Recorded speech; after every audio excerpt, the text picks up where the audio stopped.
When we take a closer look at the Sniffer's design and concept, we can see that it takes details from lots of different creatures. Its yellow mouth has a similar texture to the turtles and chickens, with the Sniffer also having the ability to lay eggs like those mobs as well. The Sniffer's design from the mob vote videos depict it having red and green fur, as well as having two large extruding ears, pointing towards it having a mammal-like biology. A good guess as to what the Sniffer might be is that it's a monotreme species, a class of mammals which have toothless mouths and lay eggs. An example of one of these species is the Australian duck-billed platypus. Another option for the Sniffer's origin comes in the form of some strider concept art. In the concept art, we see two different strider designs. One is based off the tiny tardigrades with 6 legs, and the other, also with 6 legs, but with the colour and shape of the strider we have today, similar to the Sniffer Mob.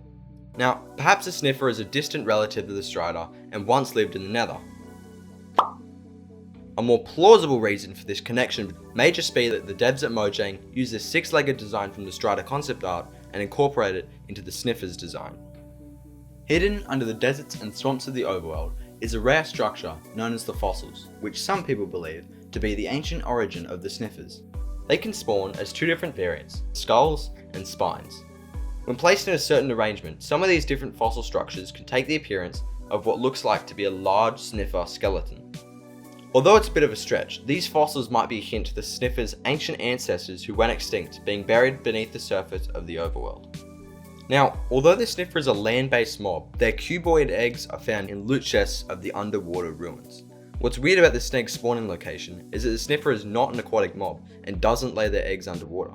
This tiny little detail leads me to believe that whoever built the ancient underwater ruins also kept the Sniffers and domesticated them to find and farm the ancient seeds we see in the video. This may be the reason as to why Sniffers are not as big today as the fossils found deep in the ground. Now, back to the underwater ruins. There's stone bricks and smooth stone formations, as well as items like wheat, enchanted books, and many other items found in loot chests point to them once being located on the surface of the overworld. Perhaps a large geological event caused this civilization to fall. The unlucky ancient builders were lost beneath the waves, becoming drowned. And most of the Sniffers domesticated by these ancient builders were also wiped out, except for a few eggs, kept safe in the chests of the underwater ruins. Because the ancient builders had bred and domesticated these Sniffers, they were a little different from the species they evolved from.